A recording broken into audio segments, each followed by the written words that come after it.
Vous pensez que le musée d'Orsay était anciennement une gare? Eh bien, vous n'avez pas totalement tort. Mais avant d'être une gare, Orsay était un magnifique palais. Avant qu'on y bâtisse une gare et son grand hôtel adjacent, l'emplacement avait en effet attiré le regard d'un guerrier et chef d'État dévoré d'ambition.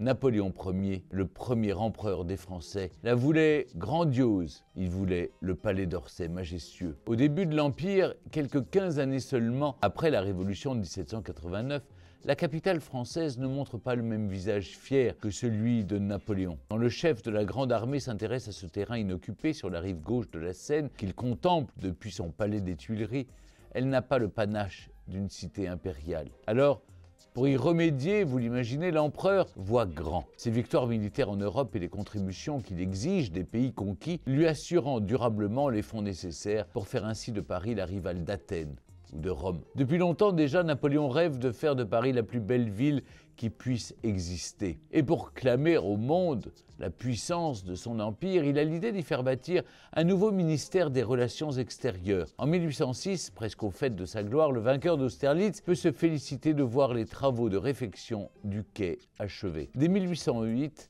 l'empereur étudie donc avec attention les différents plans que lui propose l'architecte Jacques-Charles Bonnard. Pas moins de 7 projets seront donc soumis à l'empereur en 2 ans. Quand Napoléon Ier est contraint d'abdiquer en 1814, il n'existe de palais d'Orsay que ses fondations et des murs ne mesurant pas plus de 2 mètres de hauteur. Hélas, après s'être donné tant de mal pour en dresser les plans, l'architecte ne verra malheureusement jamais son œuvre terminée. Décédé en 1818, il est remplacé par l'un de ses élèves, Jacques Lacornay. Si les travaux ont repris dès 1817, un doute persiste toutefois quant à la fonction à donner au bâtiment. Louis XVIII tente de réconcilier tous les Français à la royauté et un palais aussi grand n'apparaît plus nécessaire au ministère des Affaires étrangères. Les frontières du pays ne sont plus celles qu'elles étaient en 1814. Les vainqueurs de Napoléon ayant exigé qu'elles se restreignent de nouveau à celles de 1789. Mais alors, si le palais d'Orsay ne sert plus à accueillir en grande pompe les ambassadeurs du monde entier,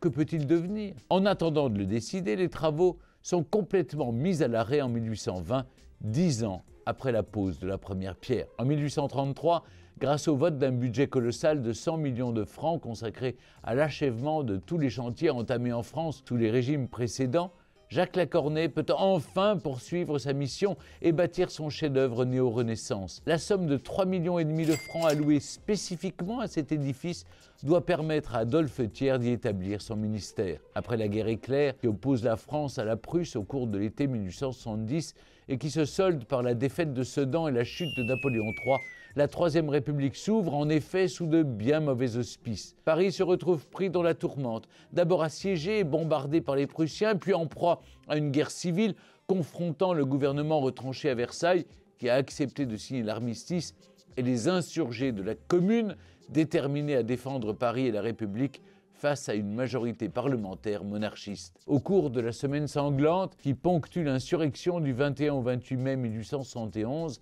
afin de s'attaquer aux symboles de l'État, les communards mettent le feu aux rues et aux institutions de la capitale. Grâce à sa structure en fer et en pierre, le palais d'Orsay lui est resté debout, tandis que les flammes dansaient dans sa gorge. Mais à l'intérieur, tout a été ravagé.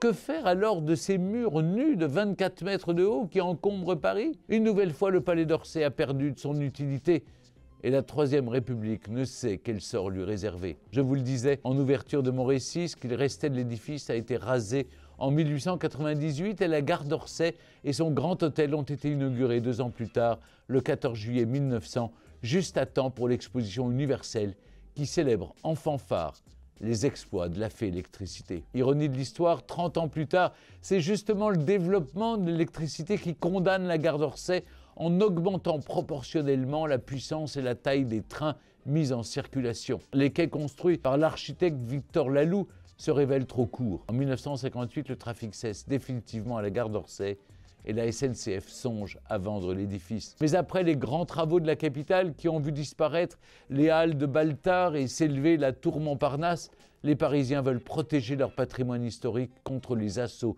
de l'architecture contemporaine et ils y parviennent. En 1973, la gare et l'hôtel d'Orsay sont inscrits à l'inventaire supplémentaire des monuments historiques avant d'être finalement convertis en musée. Pour entendre la suite de mon récit, je vous propose de me retrouver dans Historiquement Vôtre à 15 h sur Europe 1. Vous pouvez également retrouver toutes les émissions de Historiquement Vôtre en podcast sur toutes les plateformes d'écoute.